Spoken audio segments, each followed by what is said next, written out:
Another shooting in Texas. This time it's in Fort Worth, Texas, where Atatiana Jefferson was shot in the privacy of her home while babysitting an 8-year-old. She was babysitting an 8-year-old, and the police received a call from a neighbor regarding a welfare check. Now, the first question that came to my mind, and I'm not going to be on this too long because we saw what happened with the Amber Geiger situation, but the first thought that came to my mind was, why did they have their firearms drawn while conducting a welfare check? And maybe because of the information that was given to them by the dispatcher or by the neighbor when he called, because the lights were on, the door was open. Now, I'm sure the cops could have handled that a lot different. Unless, of course, they're scared.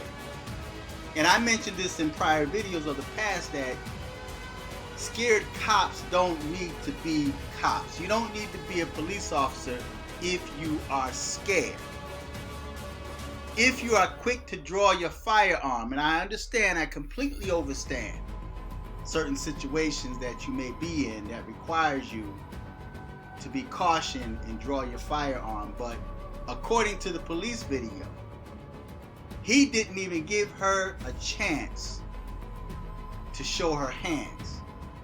She was through the window, and the minute he said, "Show your hands," he pulled the trigger. Now, that reminds me of the cops that has got a bad habit of saying, "Stop resisting." Amber Geiger claims that she said the same thing to Bothan Jean, "Show your hands," and she shot him. So now they went from "stop resisting" to "show your hands." Now, they found a firearm in the house, but they did not say they found the firearm close to her when she fell, which would make them believe that she had a firearm in her hand. If she was babysitting, why did she have a firearm in her hand in the window and being immediately shot? Now, another mistake that the police made was that they did not announce themselves as police. They did not tell her that they were the police. They didn't identify themselves as police. He could have been anyone. He just said, "Show your hands," pow, pow, pow. He shot her without even giving her the chance to show her hands in the window. Now, I'm going to share a situation that occurred with me one summer. I came home, the alarm went off, the house alarm went off. I silenced the alarm, and I'm waiting for the alarm company to call. Well, they didn't call. So I'm standing by the phone waiting for the alarm company to call. They didn't call. Next thing you know, I'm hearing somebody walk on my porch. Now, no one ever really walks on my porch. People that know me, my family, they usually call before they come. They just don't come over, right? So my family don't just come over. So if someone walks on the porch, it's someone that really don't need to be there in most cases, outside of the mailman and UPS and Federal Express. But at that hour of the night, around 10:30, 11 o'clock, I don't expect anyone to be walking on my porch. So all of a sudden I hear these footprints or footsteps on my porch. Not only did they come on the porch, but they turned the doorknob of my house and they walked in. It was two cops. One cop I knew, tall, dark-skinned brother, and a white cop. The white cop came in first. When that doorknob turned, I went to the door. I came from around the corner because I was standing next to the phone waiting for the alarm company to call me so that I could let them know that it was a false alarm. They just notified the police. So when the police came, they walked in my house. Now keep in mind, they did not have their firearms drawn. They walked in because they received a call from the alarm company, an intrusion alarm, and they came. They answered the call, but they walked in. When they walked in, I walked to the door. I had a .45 in my hand down to my side. And when I came around the corner, I'm sure I had that crazy look in my eyes. And when I saw the black cop, he just laughed and said, "Oh man," and he turned around and walked away. I said, "Man, y'all don't walk up in people's house like that. Y'all could have got shot." And they laughed it off. He asked for the password or the code. I gave it to him. They went on about their business. Nobody got shot. Nobody died. Now, did they take a chance by just opening the door, walking in my house? Yes, they did. Yes, they did. Did I take a chance by walking to the door with a firearm in my hands? Yes, I took that chance because I'm in the privacy of my home. Someone's walking on my porch and then walking in the house, did not identify themselves as police. So my mind is already in a mode, all right, where one shot, one kill, right? So police didn't shoot me. I didn't shoot the cops. Nobody was in danger. So if these cops were given a welfare check, they could have handled that a lot different. If he was scared, he should have called backup. Now, I had a conversation with a federal cop about this same situation, the Amber Geiger case, and then this case right here. And one thing I said to him, because he took the stand that a cop would normally take. They're protecting each other. And see, that's why you have so many civilians, not just black people, that don't trust police, because you have the good cops that's vouching for the corrupt cops or potentially corrupt cops. So if you support them in their wrong, it's going to make the whole force look bad, right? So we had a conversation and I told him, I said, you know, it's got nothing to do with the person, the cop himself. It's the uniform that people don't trust. And then I shared a scene from I Dream of Jeannie, when Jeannie had this little dog that whenever the dog saw Major Nelson or Major Healy in their uniform, the dog would become invisible and attack them. So the dog had them spooked. The dog would just attack them, and they were trying to figure out why this dog kept attacking them. Jeannie was trying to figure out why the dog was attacking them, because the dog was such a good dog, right? And we hear that about cops. Oh, he's a good family man. He's not racist at all. He's a good person, but yet you took the life of an unarmed civilian. In many cases, it's so-called black Americans. So Jeannie was trying to figure out why the dog was attacking Major Healy, Major Nelson, and the rest of them. Well, after she did her research, she came back at the end of the show and says she took a jacket, threw it on the floor, the dog became invisible and attacked the military jacket. The story was the dog had a previous owner that wore a uniform. And so whenever the dog saw a uniform, the dog would become invisible and attack the uniform. Not the person that's wearing the uniform. It was the uniform that triggered that dog's sense of attack. So that's the way it is when it comes to police. When you have something in the case of Amber Geiger, and now you have it in the case in Texas where people are in their home, in the privacy of their home. And see, that's why you have the left, the Democrats are so bent on gun control. Because if you disarm civilians, this is a situation that could happen. Now, there's people that may say, well, she had a gun, but she didn't feel threatened. She was in her home. And even if they did find a gun, it wasn't near her or in her hands, right? You walk in my house, you're gonna find some guns, but don't mean that I was aggressive towards anyone or a threat towards anyone. So when I heard the news, they twisted it to make it appear that she had a gun.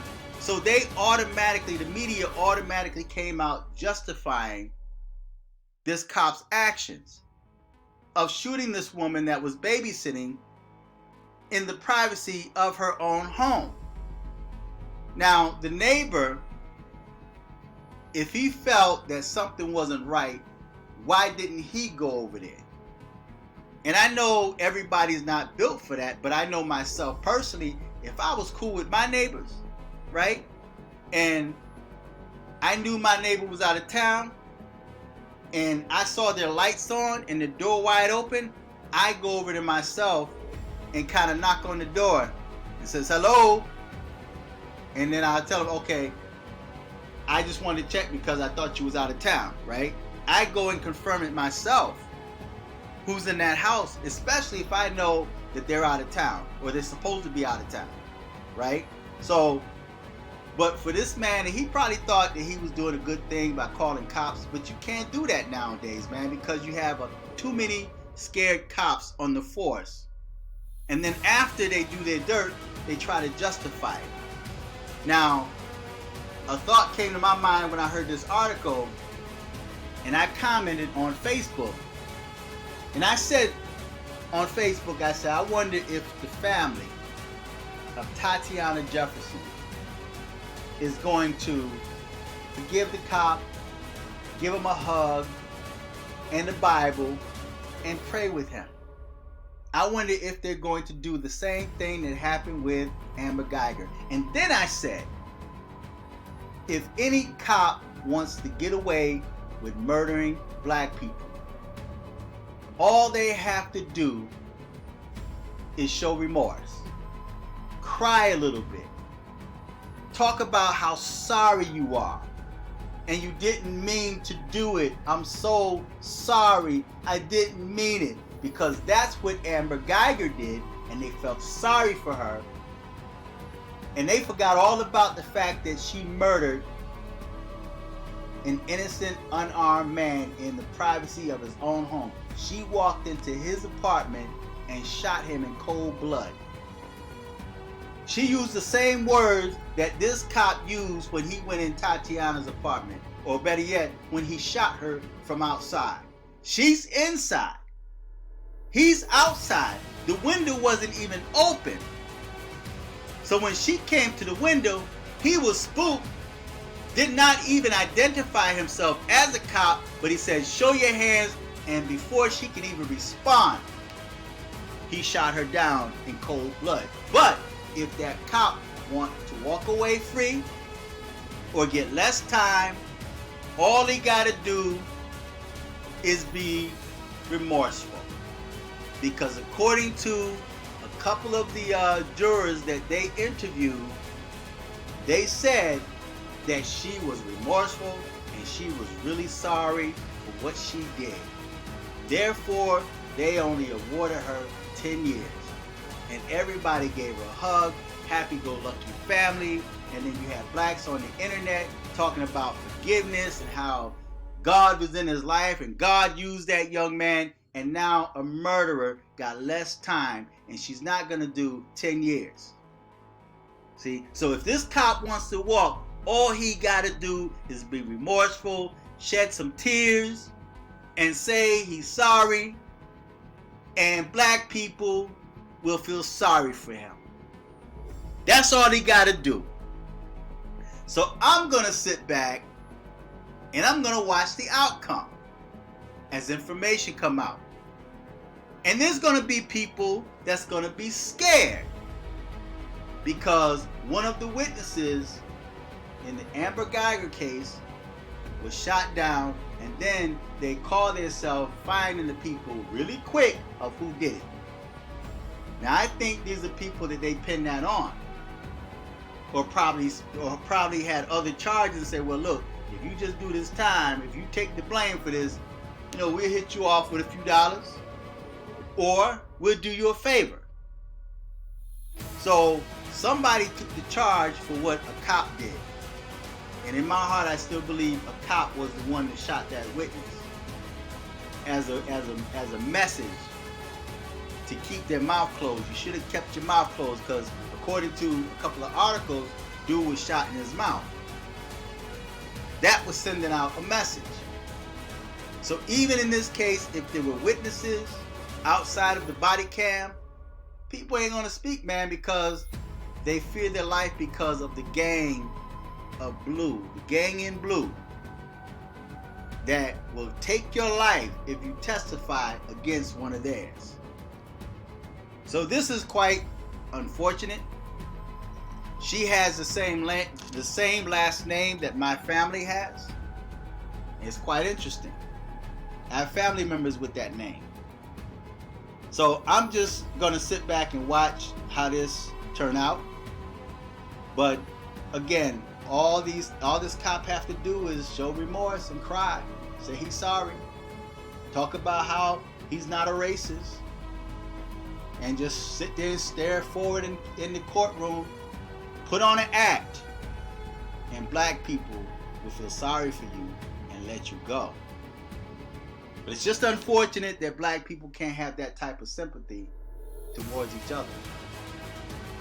If you say something about their mama or call one of the women out of their name, then you lose your life. They don't sympathize with you. I mean, even if a female lies on the man and he's trying to plead his case, black people don't want to hear that. They want to kill you anyway. But this white racist cop, Amber Geiger, shot a dude in cold blood, and a lot of the evidence that originally came out disappeared. You don't hear about it no more, right? So it's going to be quite interesting to see what happens in this case, because already I've heard word that they're already, dude is not going to get fired. It's going to be a wrongful death type thing, and he's going to say he feared his life and all this other nonsense. The games that police play. It's a game. It's how they word things. And the jurors are going to talk about how dangerous cops' jobs are, and you don't understand, and he was spooked. But he didn't even identify himself as police. He didn't even identify himself as cop. Nobody knocked on the door. And I know he was checking out the perimeters, but nobody knocked on that door. Hello, is anybody home? No one did that. He just acted on impulse. Does race have anything to do with it? Maybe so, because they know when they're walking into a so-called black neighborhood. You walk into a so-called black neighborhood, you know you're dealing with black people. So you already have a preconceived thought of what could go down, versus if he had went to a white neighborhood where it's predominantly white people. Would he have taken the same approach had he been in a white neighborhood and a white woman came to the door or to the window? Would he have shot through that window? Or would he have taken time out to knock on the door to see who's in there, to find out why they are in there? So feedback, tell me what you think, subscribe, click on the Cash App button and donate to this channel. Until next time, I'm fearless.